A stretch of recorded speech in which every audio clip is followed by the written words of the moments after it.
Oh yeah. Pretty sure this is the opener to the album.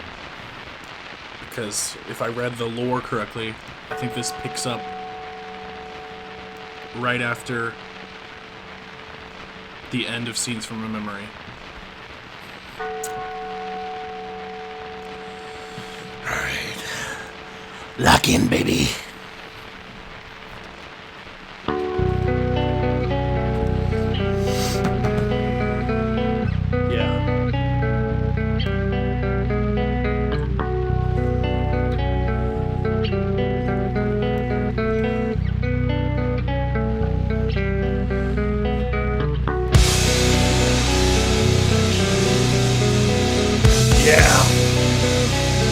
Yeah.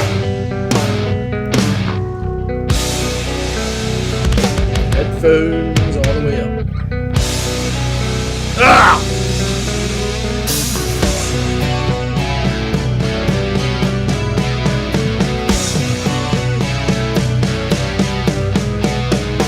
Oh.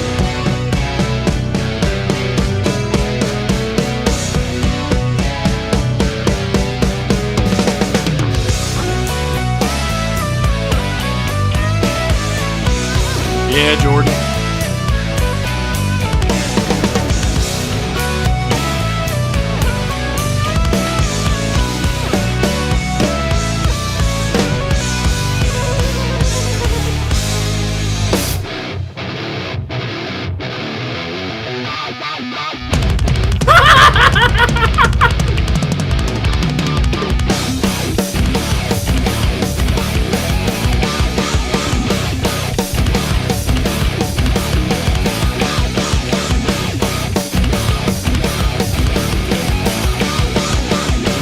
Pedal. Ooh,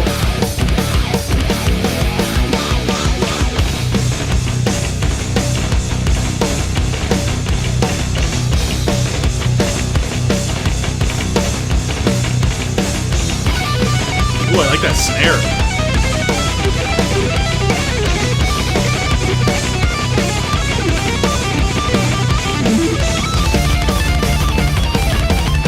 It's giving Avenged Sevenfold.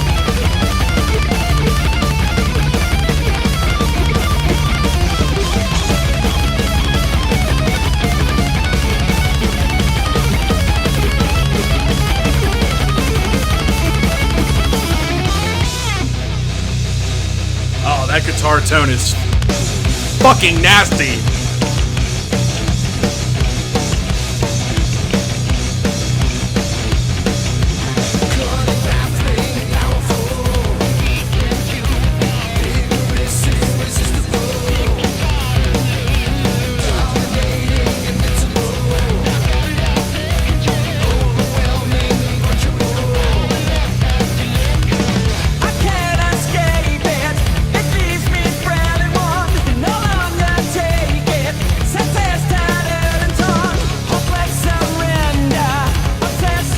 Ooh, guitar tone went down. Went down a note or a key.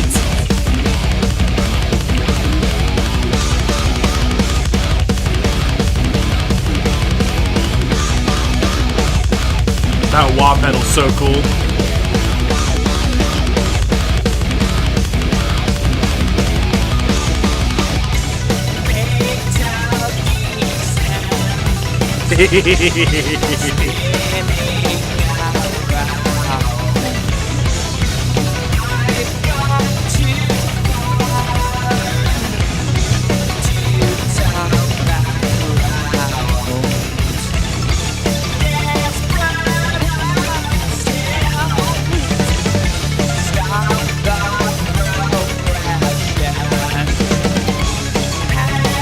Oh, I love it. Going down a scale or whatever you would call it on the riff. Crawling to my glass prison, a place where no one knows. My secret lonely world begins. So much safer here, a place where I can go to forget about my daily sins. Like here in my glass prison, a place I once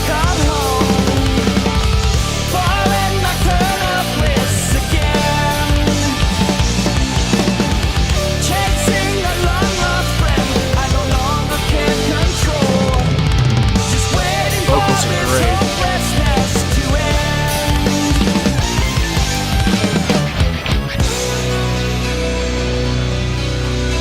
It's cool to hear James a little more mid-range.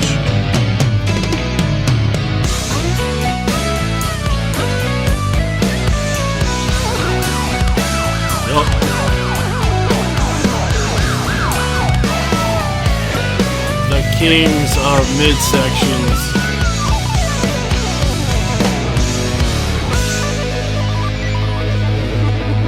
So cool.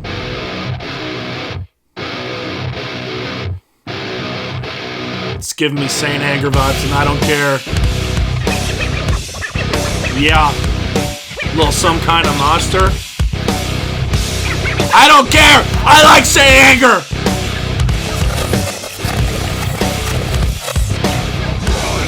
Fast from the wreckage of the past, a shattered glass prison wall behind me.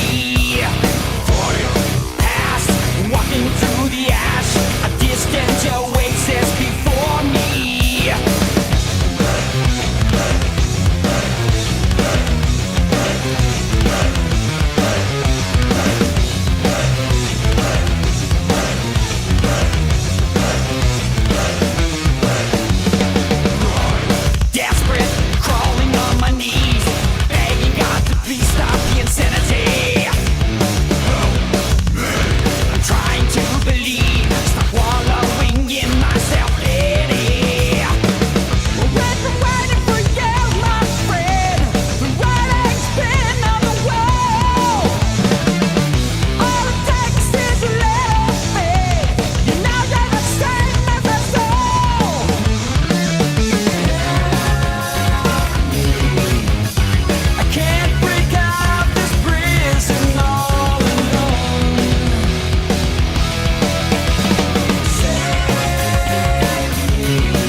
that the AA prayer? You got the hope, but you can't bury your soul. Open your mind and you'll say,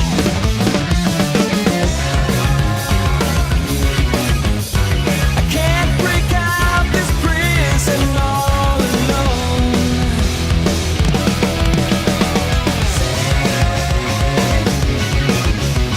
I'm drowning and I'm hopeless on my own.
rhythm guitar in the background is awesome.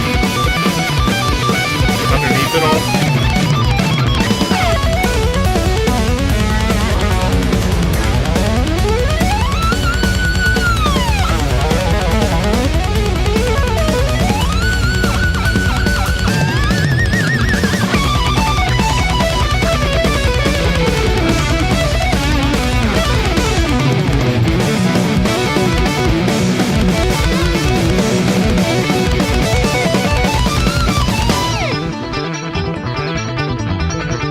Very cool. Almost sounds like The Who. Eminence Front.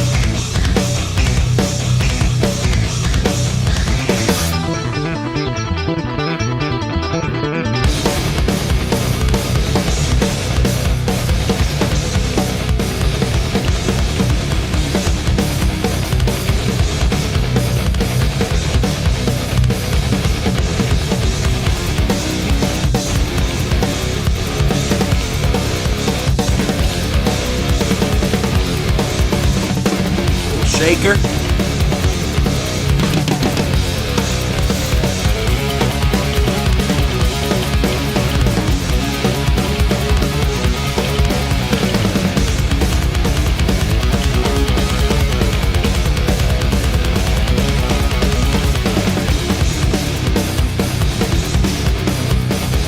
Riff City.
Fantastic.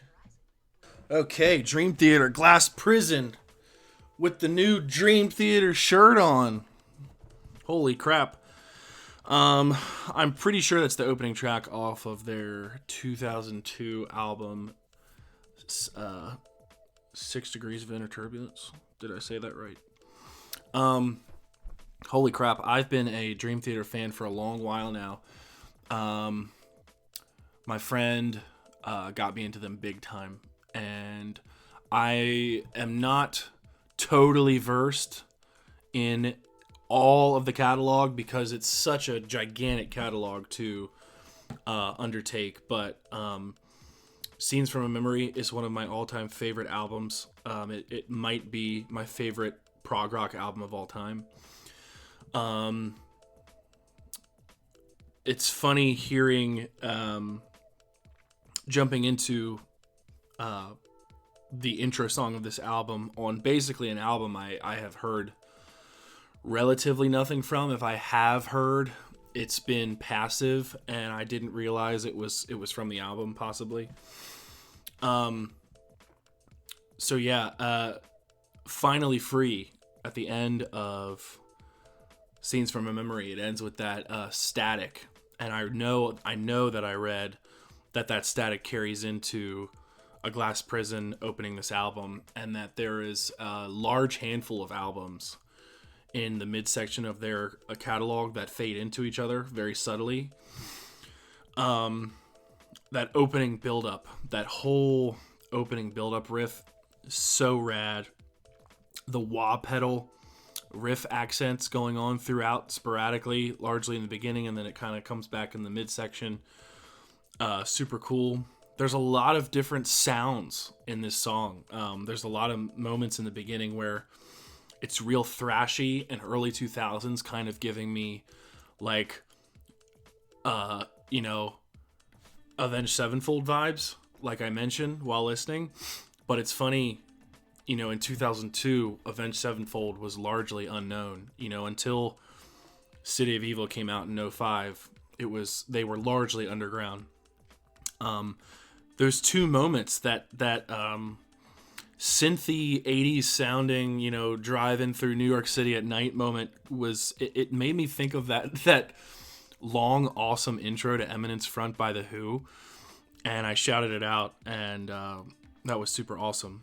A big note for me to hear is a difference in pace of James singing in his mid-range, not going so high in the heady voice as much as I've heard in the past. I think Scenes from a Memory has a really good grip. It feels like he has a really good grip on himself in the way he's choosing to write melodies with his voice. And in this, it's just like 13 minutes of anger. And, I made the Saint Anger joke because that moment really did, to me, remind me of that tinny, dirty drum beat in Some Kind of Monster. But it's funny, this is that era. This album is a year before that album comes out. It was a trademark of the times. It was in all of the dad rock stuff coming out at the time. Very cool to feel like I'm dipping into an era of Dream Theater in that time, in an album that sounds like that time, but in a version that is Dream Theater stamped of approval, and really energetic, just so energetic through the whole thing. That is, that's a gym listen, that's a casual listen. The double bass the whole time, it's just pummeling. And Portnoy's approach of that is so signature through a lot of the songs that he tracks on in their catalog. And if I'm right, I don't think he left the band until after Systematic Chaos. I could be wrong. I believe that's his last album. Maybe I'm wrong. I think it was after Black Cloud Silver Linings in 2009. I believe that album came out. Could be wrong. But yeah, big Portnoy fan. Big fan of Dream Theater in the Portnoy era. It's funny reading the Reddit, the online threads go back and forth between who's the better drummer of the catalog, and I think there's favorites that anyone would have of the Mangini era, but I think ultimately the feel and the personality and the signature Dream Theater to me of what I've heard so far lies in the Portnoy catalog, and is so far my favorite. Great tune. I'd love to hear what you have to say more about this album. This song clearly, is in your face that this is about addiction. If I'm wrong, I believe I heard the Lord's Prayer that AA, give me the strength to know what I need, don't need. I can't remember it, but I heard a moment of it, and talking about being trapped inside and very black and white in your face about what this song tends to be about, and the striving to do things that are good for you, striving to stay away from your addictive tendencies, feeling like you can at some points be a prisoner in your own mind, is something personal to me and those close to me, and it's awesome. It's awesome to know that themes like that run so deeply in metal too. On a side tangent, Dream Theater, part of the reason this is here is not only just because I want to delve more into Dream Theater that I haven't heard, but they have a new album out, Parasomnia. I listened to that a week or two ago and was very pleased with the sort of return to classic form feel it felt to me. In my opinion, lacking listening to the albums all the way through, which may be a little thin, weighted of me to say. It's providing a freshness that I feel like I wasn't hearing in the singles being released in the last few albums. It really feels like there was playing and instrumentals laid down that felt organic and fun and fresh. And while I think the back half of that album is lacking a bit of storytelling, I feel like between the Midnight Messiah track and the Bend the Clock track, there's a bit of a disconnect where it almost feels like something should be in between there, where it jumps so quickly from thrashy midsection song to wrapping the album up. And yes, the album's already an hour and 10 minutes or an hour and 5 minutes, whatever it is. So you're risking having an overstated or overbloated album. But at the same time, it's like not quite sure if it's trying to sell you a concept album with a story, and it's not quite sure if it's just a collection of songs under one theme. But regardless, there are some really great, unbelievable modern day Dream Theater content 40 years into the band's history at this age, and it's incredible. I think A Broken Man is one of my personal 10 out of 10 Dream Theater songs I've ever heard. If I were to make a Mount Rushmore of Dream Theater songs that maybe, let's say a top 10, there's a chance that could land there. That song, start to finish, is everything you could want out of a Dream Theater album. It delivers every second. There's a display of everyone in the forefront. It just doesn't waste time not being great. And to me, that is like the standout song that you're getting in that album. Night Terror is great. The opener is fantastic. To hear that sort of intro on that album in the modern day is so cool. It's so big and scary and stompy with the alarm clocks buzzing and everything. And overall, it just really feels like it's fun. Like it feels like they're having fun and they're back, in good company, in Portnoy being back in the fold. And, we could all debate, I think, what the right or wrong thing to do was in the Mangini situation. But ultimately, the way it's painted, at least, is the band came to a decision and with respect and dignity dismissed him. And I think if what he said in response is true, that he took it in stride and grace, and hopefully that move is not wasted and we can continue to see meaningful, creative, fun Dream Theater content here moving forward. So fantastic new album. I'm going to see them the end of this month, actually on the eve of my birthday, Friday the 21st in DC. At midnight, I will turn 26 years old. It's so cool to rein in my birthday with Dream Theater this year. I have turned, in the last few years, into a major prog head, and so looking forward to seeing them again. I saw them a few years back in 23 at their first annual prog festival, like traveling prog festival. They called it the Dream Sonic Tour. They had Devin Townsend and Animals as leaders on the bill. And it's probably the first and last they're going to do, because from the way it feels with Portnoy back in the fold and a new album, that their attention has all shifted to that. But to be able to see two of my favorite figures in prog, Townsend and Dream Theater, and then some of the deep cuts that they pulled out on that tour were so cool. And I'm so excited to go back and see them again in the end of March. But in the meantime, tell me what you think about The Glass Prison. Where does this song land for you amongst their catalog? Where does this album rank for you in their catalog? I can clearly hear the the foundation of the transition they're about to make into the Train of Thought album, which I believe is next. I think that came out right behind this album in 2003. And yeah, early 2000s Dream Theater goodness.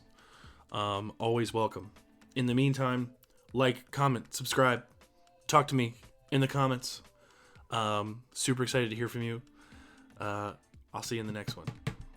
Thanks for watching.